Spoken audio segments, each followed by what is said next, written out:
Homework, here we go. Use the graph to complete the table. So we have a graph, we have a standard form equation. So let's begin with our a's, b's, and c's. So the a number is the number in front of x squared, so that is a -1. The b number is a 6, and the c number is 16. The y-intercept is the same thing as the c number, so I'm going to just say 16. The vertex, we don't really know, but we can tell from the picture. The vertex is this point right up here, which appears to be 3 and somewhere in between 24 and 26, so I'm thinking it's 325, and it turns out that is it. We could prove that point using standard form, using -b over 2a. Oops, I just messed that up.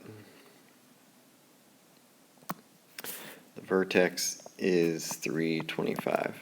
And we can prove that with -b over 2a because it'd be opposite of b, which would be -6 divided by 2 times the -1, which is the a number. And that would be -6 divided by -2, which is +3. And if I take that 3 and plug it back into my x's, I'll get 25. So now that we have the vertex and the a number, we can do the vertex form. So vertex form is the a number, which in this case would be -1. I'm just going to put negative. And then parenthesis, you do x, and then you do the opposite of the x value of the vertex. So opposite of 3 would be -3. And then we put a squared on that because that's what vertex has, or vertex form has. And then we put the other number of the vertex, the y value, right back there as a +25, and that's your vertex form.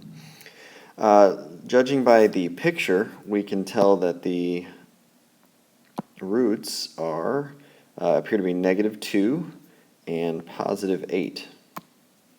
So I'm going to say 2 and 8. Sorry, -2 and 8, which means factored form, which shows the roots really well, would be the opposite of those two numbers. So -2 means I'd put a +2 in here, and +8 means I'd put a -8 in here. And then don't forget the a number. All of the forms have the a number, so there'd be a -1 in front, or at least a negative sign. And that's the end of the table.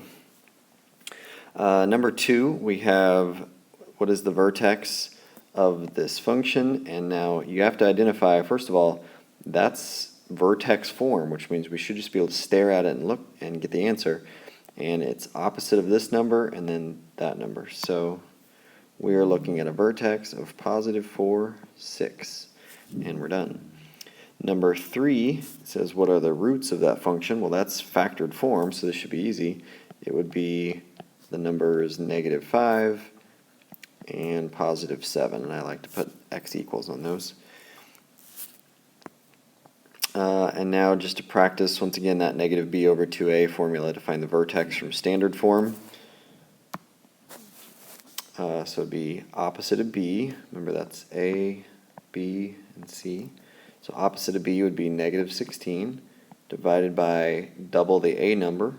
2 times 2 would be a 4. And that gives me a value of -4.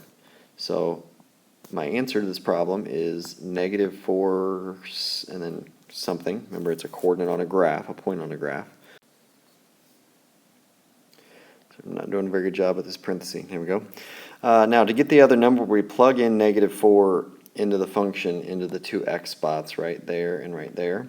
So essentially that is 2 times -4 squared plus 16 times -4, and then a -10.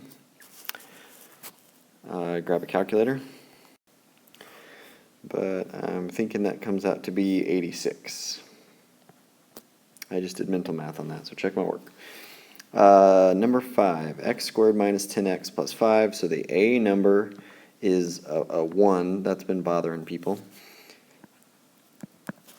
and the B number is -10, and the C number is 5. So here we go. Opposite of B would be +10 divided by 2 times 1, which would be a 2. That gives me 5. So the answer is going to be 5 comma something.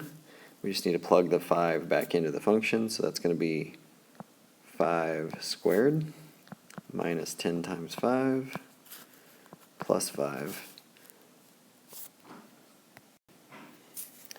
I think that calculates to be -20. Check my work on that. And last few problems here. Number 6, the cost of renting an inflatable bounce house for parties calculated by C of H equals 35H plus 40, where H is the number of rental hours. So A, find C of 3. That 3 means hours. So we are going to do simply 35 times 3, and then plus the $40, whatever that's from. 35 times 3 is 105, and the 40, I believe, makes 145. Check my work there. Number 7 and 8, just wanted you to solve some things, just for practicing old skills. Number 7, you would begin by adding 7 to both sides. That gives you 50. 5x squared equals 50. To get the x squared by itself, you would divide by 5. And that gives us x squared equals 10. And then you would need to square root both sides. And I just realized that I didn't do a very good job making this come out nice. The number 10 doesn't square root very well, so I'm going to write my final answer as x equals the square root of 10, but there's a couple issues. Normally when we square root a number like that, we have to put plus or minus on it because there's the potential for the negative version of that answer. You could go ahead and pull out a calculator though and get the square root of 10, which is a little bit more than 3, so plus or minus 3.16 would be a decent answer. Number 8, we would have x's on both sides, so I usually find the smaller one. In this case, that's the 2x, and I subtract that from the other one. That gives me 3x plus 8 equals 20. And then you would try to get the x by itself by getting rid of the plus 8, by doing a minus 8, and that gives us 3x equals 12. So 3 times what gives you 12? That answer is 4. All right, done with your homework. Good job.